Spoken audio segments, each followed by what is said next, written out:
Welcome to Politically Speaking. I'm Elizabeth Benyon, Chancellor's Professor of Political Science and Director of Community Engagement and the American Democracy Project at Indiana University, South Bend.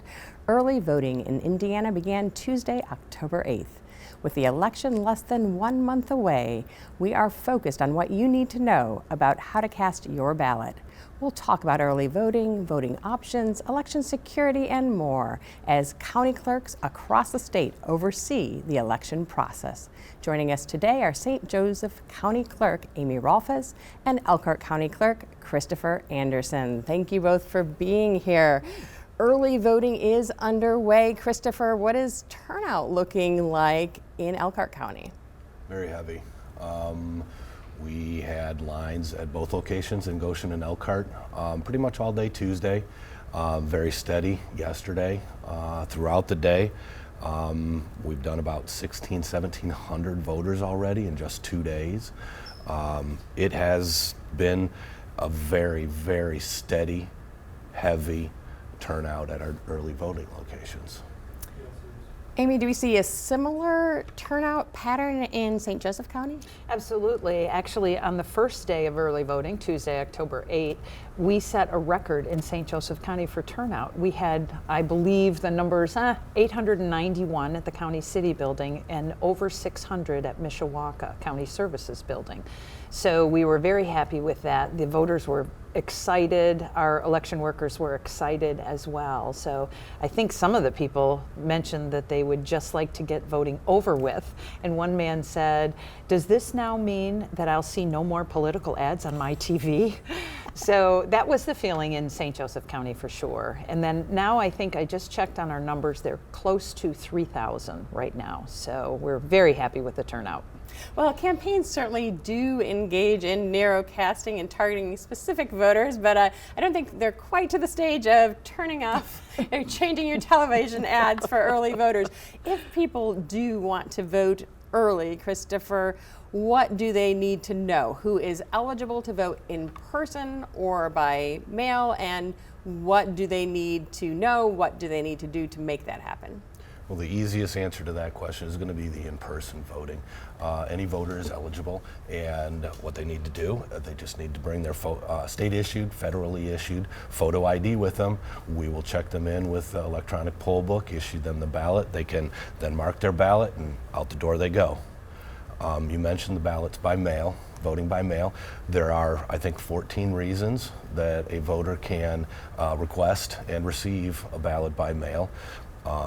Most common is going to be a voter who's over the age of 65, or they have a reasonable belief that they're going to be out of town on election day. Those are the most common reasons. You're confined to your home, you're caring for somebody that's confined. All those, like I said, there are 14, and I think it covers a lot of people and allows them to cast their ballot in the privacy of their own home if they can't get to a polling location. But they do need to check off one of those excuses, and they're certifying that that does in fact apply to them. Would that be true also of poll workers who are working the entire day on election day? Poll workers in a vote center county can vote at their vote center location.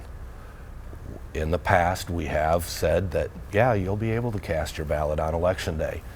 This year, I do not think so. I think it's going to be heavy, very heavy on election day, and I am encouraging my poll workers that I am training, I just started that yesterday, that they need to cast an absentee ballot before election day, because it would be very disconcerting to have them try to vote on election day and not be able to get it done because they're too busy.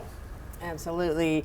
Amy, are you giving the same message to your poll workers, then go and vote in person early or absentee? Right. Yes, that's what we're doing. We're asking them to come in early, in person, absentee. We're a vote center county. Is Elkhart as well? Yes. Oh, okay. All right. Great. Yes. So we have about roughly 600 election workers for this general election. And I agree 100% with Chris. We anticipate just a very busy day on election day, and the lines will be long. And so that's what we're encouraging as well, that we're encouraging them to early in-person vote.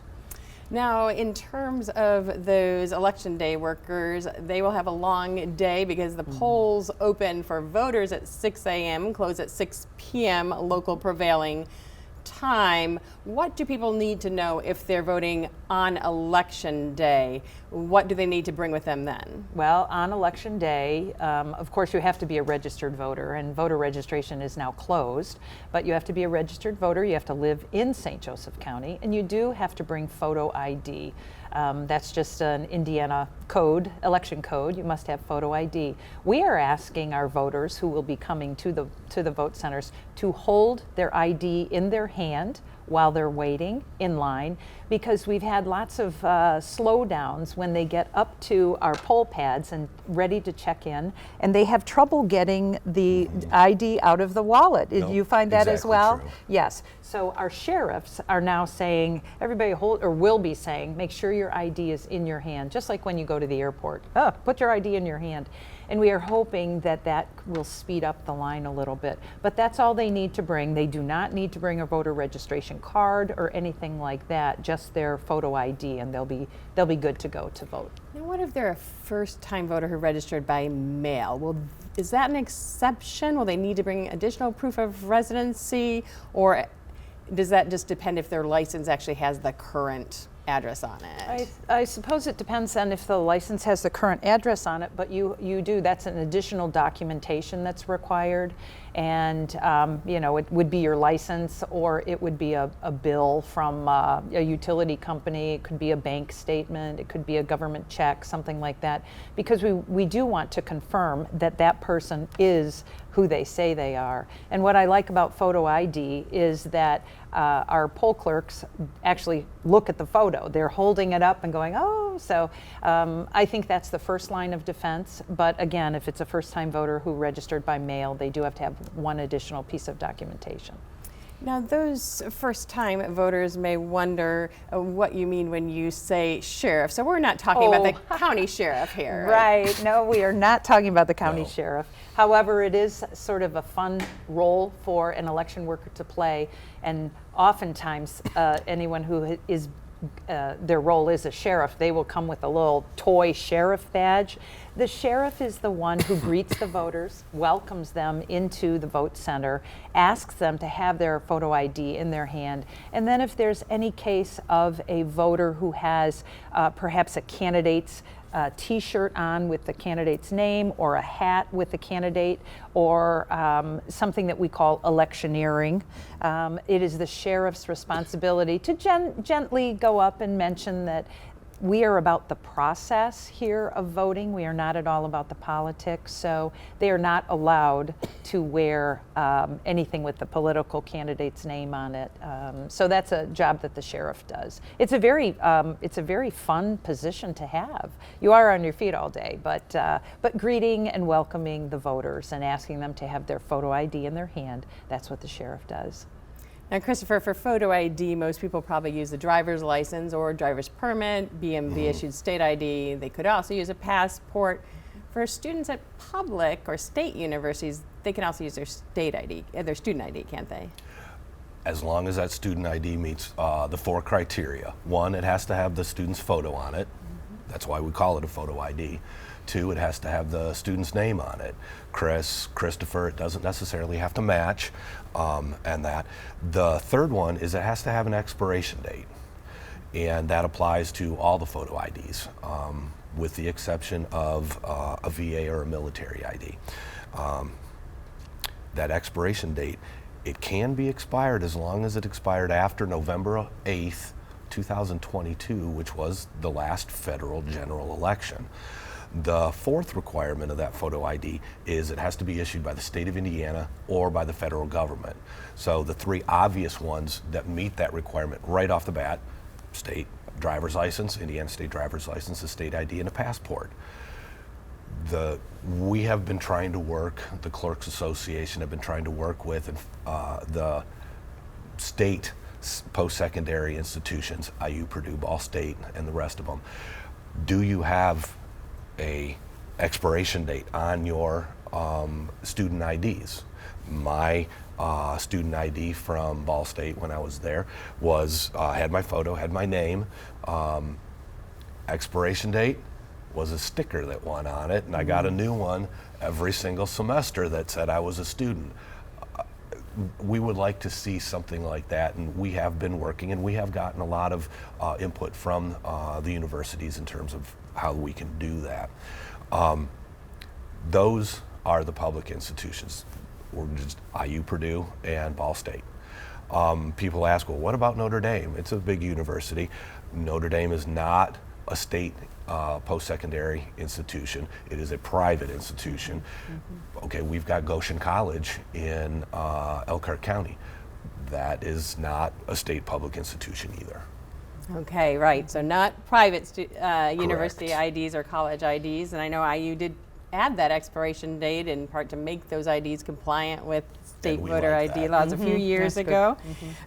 So you talking about voter ID, that's part of what happens with security. You've also been working on other security issues. Let's talk a little bit about that.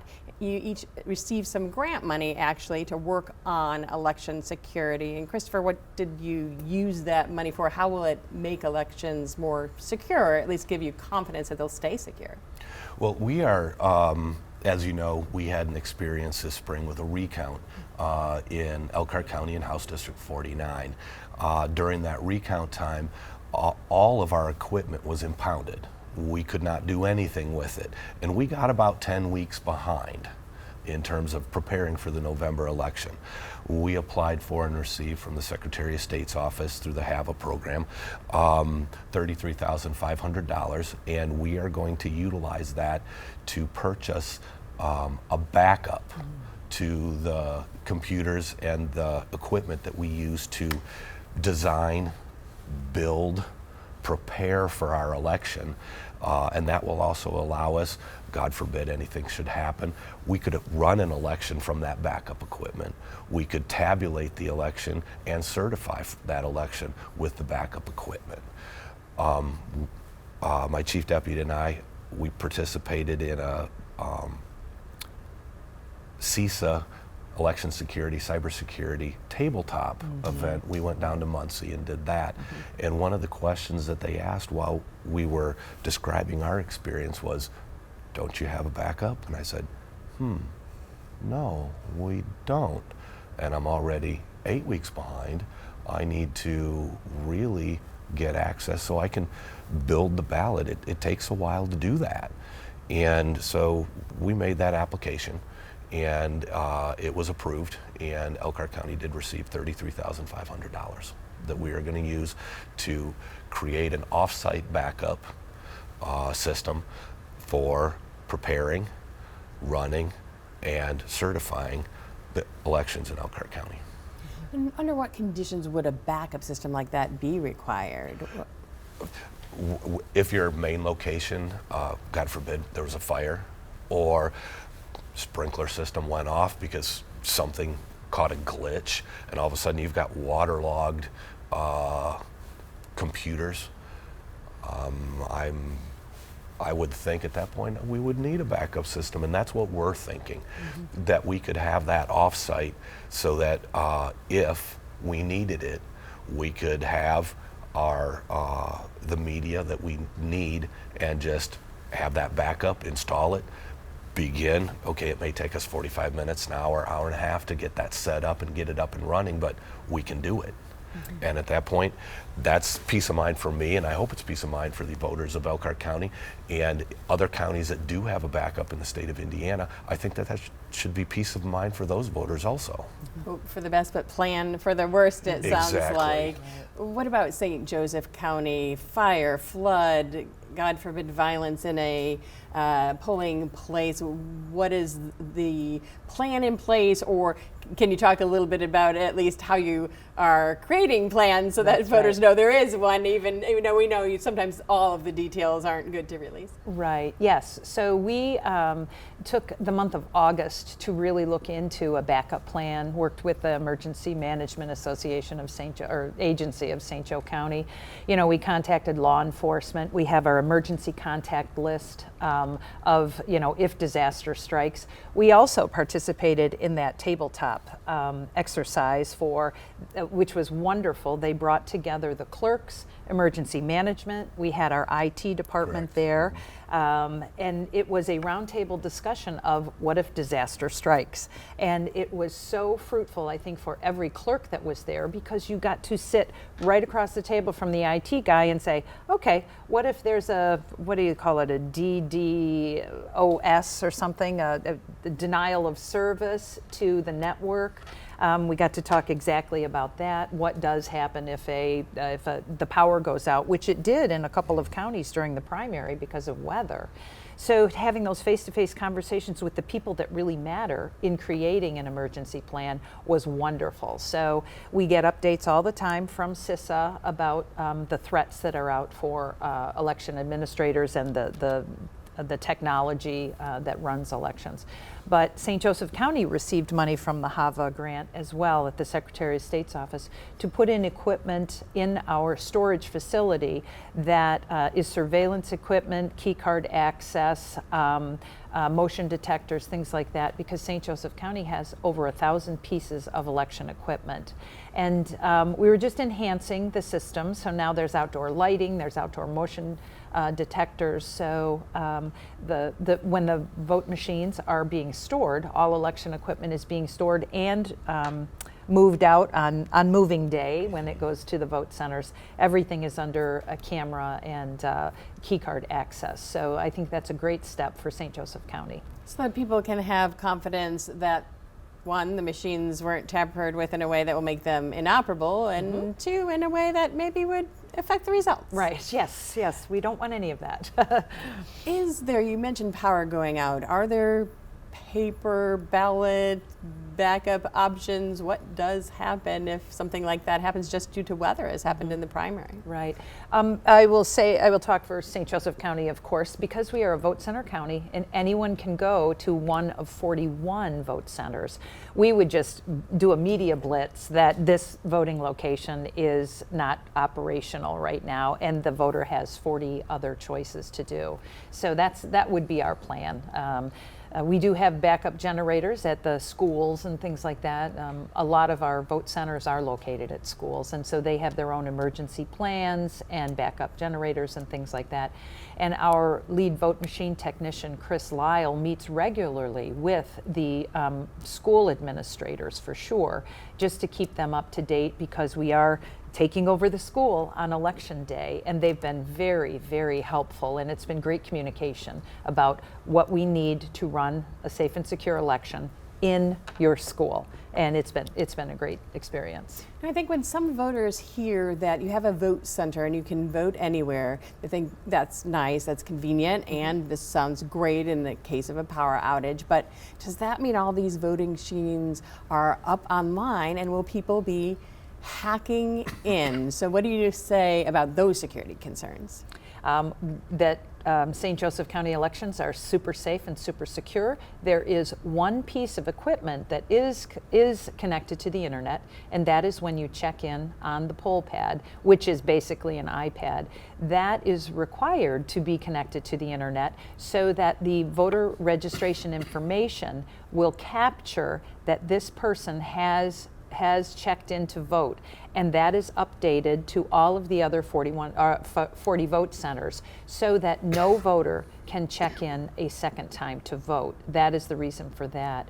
But then moving on to our Freedom Vote machine, which is the tablet where you make your selections, that is not connected to the internet. Neither is our Open Vote optical machine, which is the tabulator. You feed your ballot into the OVO, and those votes are recorded on a separate thumb drive, which is encrypted. So no The Freedom Vote machine does not record and save anything, and the Open Vote Optical only records on the encrypted thumb drive, which is brought by a bipartisan team at the end of the night down to the county city building, and we tabulate the votes down there. And then you would also have those hard copy receipts of the actual votes, should there be a reason to need those. Yes, yes. Now, Christopher, some people, I think when they are concerned about technology, they're less concerned about it not working in general than the fact that they might not be able to work it once they get in there. What assistance is available to voters